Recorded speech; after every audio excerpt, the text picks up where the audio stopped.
Sumainyo ang Panginoon. at sumairin. Ang mabuting balita ng Panginoon ayon kay San Marcos. Papuri sa iyo, Panginoon. Noong panahong iyon, may isang ketonging lumapit kay Jesus, nanikluhod at nagmakaawa.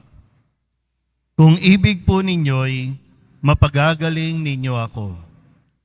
Nahabag si Jesus at inipo siya, sabay ang wika, ibig ko, gumaling ka.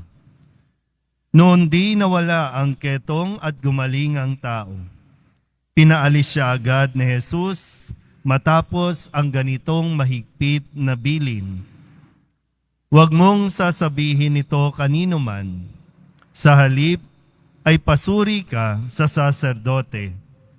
Pagkatapos, maghandog ka ayon sa iniutos ni Moises upang patunayan sa mga tao na ikaw ay magaling na. Ngunit umalis siya at bagkos ipinamalita ang nangyari.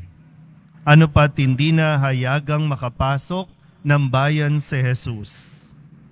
Naroon na lamang siya sa labas sa mga ilang na pook at doon pinagsasadya ng mga tao buhat sa iba't ibang dako. Ang mabuting balita ng Panginoon. Pinupuri ka namin, Panginoong Hesukristo. Magsiupo muna po ang lahat. Isang mapagpalang tanghali po sa inyong lahat. Makalipas po ang 2 araw ng pagdiriwang ng kapistahan ng Poong Jesus Nazareno, ngayon po ay patuloy pa rin na atin pong pinagninilayan ang naging mensahe ng ating pagdiriwang at magiging mensahe sa loob pa ng 1 taon. Ibig po naming makita si Jesus. At sa Ebanghelyo natin, isang ketongin ang nagnais na makita si Jesus at hindi naman siya nabigo. Sa Ebanghelyong ipinahayag mula kay San Marcos, kapag ang isang tao ay may ketong, lalo pa nung panahong ito, ay wala pa itong gamot. At kapag mayroon kang sakit na ketong, ikaw ay lalayuan ng mga tao, wala ka ng kumbaga pag-asa, wala ka ng kaibigan, kahit mismong pamilya, lalayo sa'yo o lalayuan ka. O ikaw mismo ang dapat na kusang lumayo para hindi ka makahawa. Ganyan ang sakit na ketong.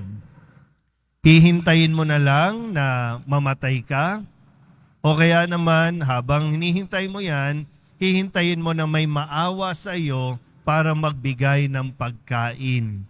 Kaya po sila inilalabas mula doon sa bakod ng kanilang syudad, inilalabas yan. At doon palaboy-laboy, kung hindi sa disyerto o sa ilang, doon sa kabundukan, para sila po ay makaiwas sa tao. Kung sakasakali, dahil nga kailangan kumain, sila po ay pupunta kung sila man ay pupunta sa mataong lugar, kailangan nilang ipagbigay alam. Yung iba po, minsan dinadaan sa sigaw, may ketong, para nahawi yung daan o umiiwas mismo ang mga tao. Kung hindi man kung mga anong tunog, para maipaalam sa tao. At sa puntong ito, naririto si Jesus at nang marinig niya, siya ay nanikluhod, nagmakaawa. At ang sabi niya kay Jesus, kung ibig po ninyo, mapapagaling ninyo ako. Nandoon na siya sa punto na nanalig siya kay Jesus.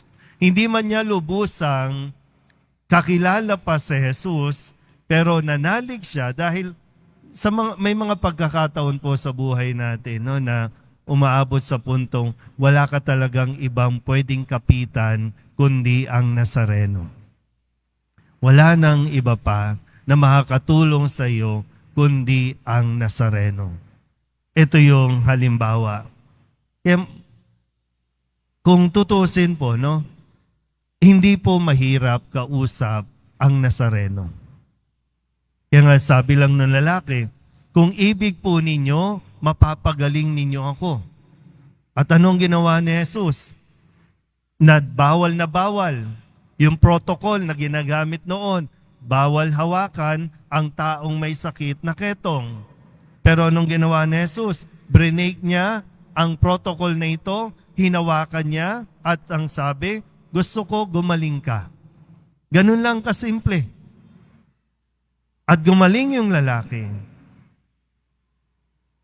Sabihin nyo nga sa katabi ninyo, gagaling ka rin. Hindi ko alam kung anong sakit meron ka, sakit ng kalungkutan, sakit ng pag-iisa, sakit na depression, sakit ng walang pera. Ayan, marami siguro sakit na walang pera, no? Pero, sabihin ko ulit, no? Hindi mahirap kausap ang poong Jesus Nazareno.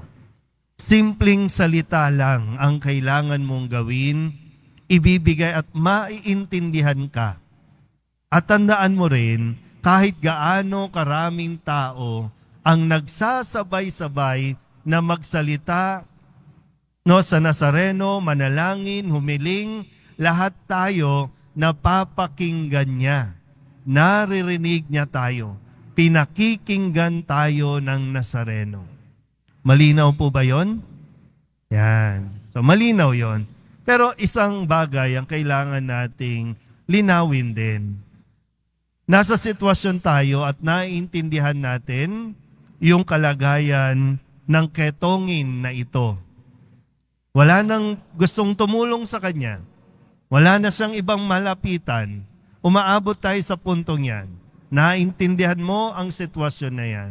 Pero sana po, mas maintindihan din natin yung punto ni Jesus kung bakit ayaw niyang ipagsabi na siya ay pinagaling. Naranasan niyo na ba na tumulong kayo sa isang tao, tapos ipinagsabi sa iba, maya't maya may lalapit na sa iyo, mawalan ka na ng privacy, maya't maya may magme-message sa iyo, maya't maya ang tingin sa iyo, bangko na, kapag hindi ka nagbigay, masama ka na. Kaya minsan may mga pagkakataon na kapag tinulungan ka, pag sinabi sa iyo na wag mo nang sabihin sa iba, wag mo nang sabihin kasi meron siyang dahilan. Kaya, tingnan natin, no? Matapos na pakinggan ni Jesus ang lalaking ketongin, itong ketongin na ito, pumalya, hindi nakinig kay Jesus. Sabihin nyo nga sa katabi ninyo, makinig ka kay Jesus. Di ba? Pinakinggan siya ni Jesus. Gusto ko gumaling ka. Okay. O ngayon, ito ang bilin ko. Wag na wag mong sasabihin kanino man. Kundi ang dapat mong gawin, pasuri ka para ma-declare na wala ka ng sakit. Pero bakit hindi pinakinggan? Kaya tuloy, hindi na siya makapasok sa dami ng tao na gusto siyang malapitan, gusto ding lumapit at humingi ng tulong, hindi niya na kinayang pumasok sa bayan, doon na lang sa labas. Yan ang kadalasang problema nating lahat. Ngayon, lahat tayo dito, may dala-dala tayong gustong idulog sa Diyos. At naririnig ka ng Diyos. Ang tanong, papakinggan mo din ba ang Diyos pagkalabas mo dito, pagkatapos mong mapakinggan? Huwag matigas ang ulo. Kaya sabi ko kanina, madaling kausap si Jesus. Pero bakit ang hirap nating kausap? Gusto lang natin tayong pinakikinggan, pero kapag may sinasabi na sa atin, ayaw naman natin pakinggan. Natinan niyo po nangyari sa unang pagbasa. Itong mga Israelita, anong ginawa sa kaban ng tipan? Ginamit nilang agimat, panakot, dahil natalo sila ng mga Pilisteo, itong mga Israelitang ito, inilabas ang kaban na para bang magkakaroon ng magic. Mananalo na tayo kasi nasa atin ang kaban. Kaya natalo dahil sa kanilang pagsuway sa katigasan ng ulo ng mga Israelita na hindi na sinusunod ang mga utos ng Panginoon. Kaya sana po, kung tinitingnan mo ngayon, pinagmamasdan mo ang imahe ng Poong Jesus Nazareno, tandaan mo, naririnig ka niyan. Pero sana matuto rin tayong makinig sa Kanya. Hindi natin deserve na tulungan tayo, pero gusto niya tayong tulungan. Gusto niya tayong iligtas. Gusto niyang maibalik muli yung sigla o saya ng ating buhay. Kaya kung gusto mong mas maging maayos ang buhay mo, pagsumikapan natin na makinig sa mga sinasabi ni Jesus. Amen?